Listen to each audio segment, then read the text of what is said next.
ایک صحابی حضور کی خدمت میں حاضر ہوئے، عربی تھے، دیہات کے رہنے والے تھے۔ انہوں نے حضور کی بارگاہ میں ایک بات عرض کی کہ حضور اسلام کے حکام تو بہت سارے ہیں، آج بھی اگر آپ دیکھیں تو کتابیں بھری پڑی ہیں۔ پھر حضور ارشاد فرماتے تھے، صحابہ اس کو سنتے تھے، محفوظ کرتے تھے، آگے بیان فرماتے تھے۔ ان کا بہت سارے احکام ہیں اسلام کے، میں ایک دیہاتی شخص ہوں، مجھے کوئی ایک بات ارشاد کر دیجئے جو میرے لیے کافی ہو۔ تو آقا کریم نے اس شخص کو ایک بات ارشاد کی، فرمایا کہ ان تموتا ولسانک رطب من ذکر اللہ، تو اس حالت میں فوت ہو کہ تیری زبان اللہ کے ذکر سے تر ہو۔ 100 باتوں کی ایک بات ارشاد فرما دی، ان تموتا ولسانک رطب من ذکر اللہ، تو اس حالت میں انتقال کرے کہ تیری زبان اللہ کے ذکر سے تر۔ میں اور آپ اپنی زندگی اس طرح سے گزاریں کہ موت اچانک آئے یا طبی موت آئے، جس حالت میں بھی ہمیں موت آئے تو ہماری زبان عادی ہو اللہ کے ذکر کی، ادھر سے سانس ٹوٹ رہی ہو اور ادھر لبوں پر اللہ کا نام جاری۔ جس شخص کا آخری کلمہ لا الہ الا اللہ ہوا، اللہ اس کو جنت میں داخل فرماتا ہے۔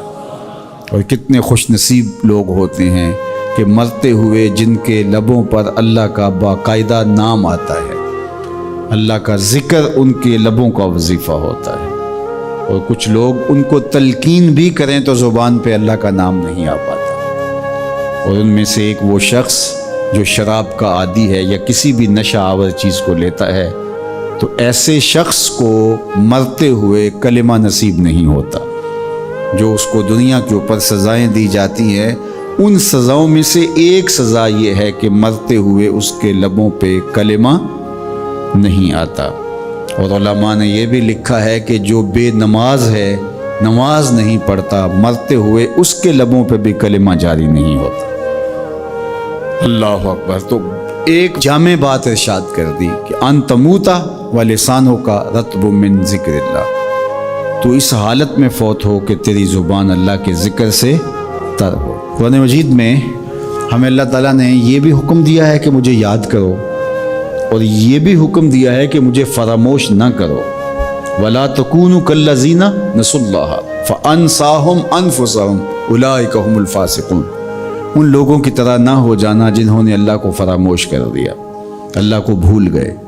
جب کوئی خدا کو بھول گیا تو خدا پھر اس کو فراموش کر دیتا ہے، اور اس کی سزا کیا ہے کہ وہ خود فراموشی کا شکار ہو جاتا ہے، وہ اپنے آپ سے بھی آگاہ نہیں رہتا۔ تو ہمیں جو حکم دیا گیا وہ ہے اللہ کو یاد کرنے کا۔ تو یاد کرنے کا ایک مفہوم یہ ہے کہ اللہ جل شانہ کی اطاعت کی جائے، اس کی فرما برداری کی جائے، اس کے احکام پر عمل پیرا ہوا جائے، نہ یہ ہے کہ اس کے احکام کو فراموش کر دیا جائے۔ یقول اللہ تبارک و تعالی، اللہ جل شانہ خود ارشاد فرماتا ہے، یہ حدیث قدسی ہے، فیما یروی عن ربہ، جو حضور اپنے رب سے روایت کرتے ہیں۔ اللہ جل شانہ کیا ارشاد فرماتا ہے، سنیے، انا عند ظن عبدی بی، میرا بندہ میرے بارے جو گمان کرتا ہے میں ایسے ہی معاملہ کرتا ہوں، یعنی بندے کو میرے سے جو گمان ہے تو میں اس کے مطابق معاملت فرماتا ہوں۔ وَأَنَا مَعَهُ إِذَا ذَكَرَنِي، اور جب وہ مجھے یاد کرتا ہے میں اس کے ساتھ ہی ہوتا ہوں۔ جب میرا بندہ مجھے یاد کرتا ہے تو میں اس کے ساتھ ہوتا ہوں۔ فَإِذَا ذَكَرَنِي فِي نَفْسِهِ ذَكَرْتُهُ فِي نَفْسِي، جب وہ مجھے اپنے دل میں یاد کرتا ہے تو میں بھی اسے اکیلے یاد کرتا ہوں۔ کتنی بڑی بات ہے کہ کسی کو رب یاد کرے۔ اللہ اکبر۔ کہا جب وہ اکیلے مجھے یاد کرتا ہے تو میں بھی اس کو اکیلے یاد کرتا ہوں۔ وَإِن ذَكَرَنِي فِي مَلَئٍ ذَكَرْتُهُ فِي مَلَئٍ خَيْرٍ مِّنْهُ، اگر وہ مجھے مجمع میں یاد کرتا ہے، لوگوں کے ہجوم میں یاد کرتا ہے، تو میں بھی اسے مجمع میں یاد کرتا ہوں جو اس مجمع سے بہتر ہے، اس اجتماع سے بہتر ہے۔ یہاں نیک بد گناہ گار سارے طرح کے لوگ ہیں، لیکن میں فرشتوں کے اجتماع میں یاد کرتا ہوں۔ اللہ اکبر۔ کیا منظر ہوتا ہوگا کہ جب اللہ فرشتوں میں کسی بندے کو یاد فرما رہا ہو۔ اللہ اکبر۔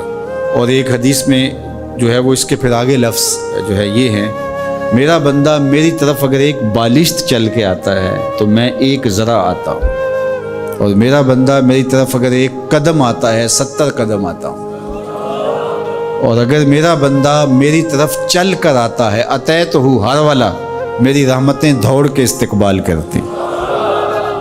اللہ اکبر۔ تو کتنی کرم نوازی ہوتی ہے جو اس کو یاد کرتا ہے۔ تو یاد کا چراغ کبھی بھی بجھنا نہیں چاہیے۔